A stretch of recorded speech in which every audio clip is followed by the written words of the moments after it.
This video features O-Level Biology 5090 Paper 1 questions from the May-June 2016 session. Moving on, we will continue by reviewing the next set of questions. The question is, which two structures are found in all plant epidermal cells?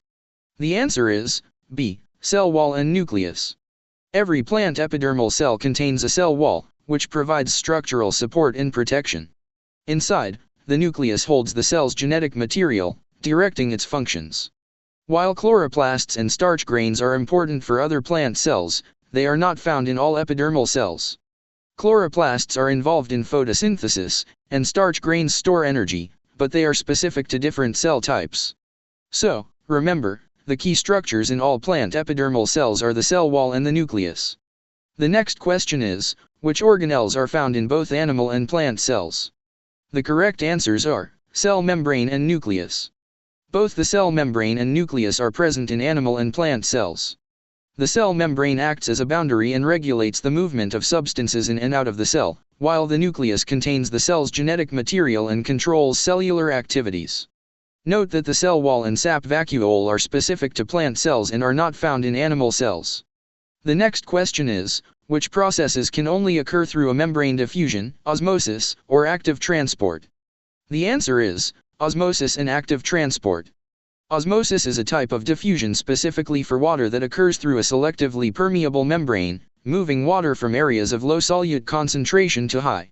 Active transport also requires a membrane because it involves moving substances against their concentration gradient using energy and specific transport proteins. Diffusion, on the other hand, can occur with or without a membrane.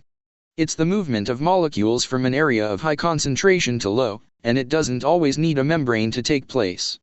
So, the processes that can only occur through a membrane are osmosis and active transport. The next question is, which of the following represents the parts of the structure used to explain wilting with a cylindrical net packed with rubber balloons? The fully inflated balloons represent the that are turgid and healthy. The balloons with some air let out represent cells that are wilting due to loss of turgor pressure. The rubber represents the cell walls providing structure to the plant cells. So, the correct answer is B, cell sap, cells, epidermis, cell walls. In this case, the air inside the balloons represents cell sap, the balloons themselves represent cells, the net represents the epidermis, and the rubber represents the cell walls. The next question is, the small intestine of a person contains a lower concentration of glucose than is present in the blood. The cells of the villi absorb glucose. By which process is the glucose absorbed?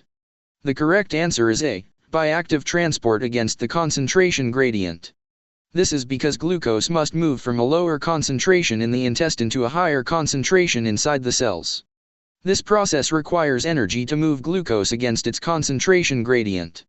Therefore, the correct answer is A, by active transport against the concentration gradient.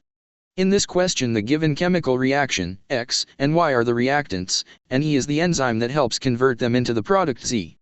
The reaction progresses through the following stages: X plus E, XE, Y plus XE, XYE, XYE, ZE. The fourth and final stage of this reaction is where the product Z is formed, and the enzyme E is released to catalyze future reactions. Therefore, the correct final stage is DZE, Z plus E. This stage shows the release of the product Z and the regeneration of the enzyme E, allowing it to be used again in subsequent reactions. The next question is, amylase solution is tested with Benedict's solution, Biuret solution, and iodine solution. What colors are obtained? When testing amylase solution, the colors observed are as follows. Benedict's solution remains blue if there are no reducing sugars, but it will change to red, orange, or yellow if reducing sugars are present. Biuret solution turns purple, indicating the presence of proteins like amylase. Iodine solution turns brown if starch has been broken down and is no longer present. Therefore, the correct colors are C, blue, purple, brown. The next question is, which row shows what happens in photosynthesis?